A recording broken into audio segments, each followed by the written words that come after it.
Michael Kugelman, the proximity of India with the United States, if it's not aimed directly at China, as Raymond Vickrey is pointing here, is for many other reasons. And this is what the US senior administration officials are also pointing out too.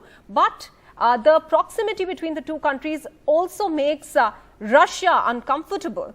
Now, how do you think that India is going to do that balancing act? Because Raymond Vickrey there said that strategic partners need to at least be on the same page on broader issues. They may not be totally, in agreement on all issues, but broader issues, they need to come together.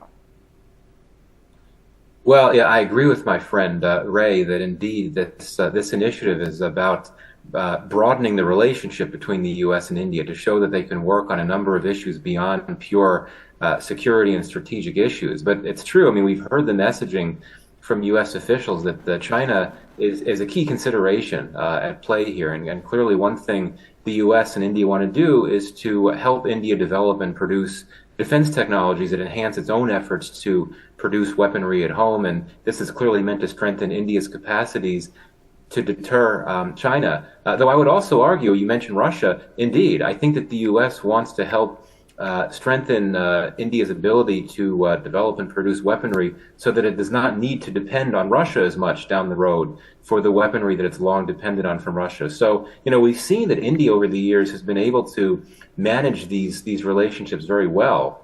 The fact that it succeeded in maintaining very good relations with Russia and the United States, despite its position on the Russian invasion of Ukraine, I think attests to the fact that it's able to succeed. So, clearly the U.S. is playing a long game, and I think would like to try to convince India that down the road, Russia would no longer be a reliable security partner for India. And this ISET initiative is one way to do that, to try to help India be in a better position to not have to rely on Russia as much down the road. But I'm confident that India would be able to play this balancing act just because it's been able to do so over the last year. And it's probably the most difficult challenge it's faced in quite some time in being strategically autonomous, as it were, to manage its relations with both the U.S. and Russia.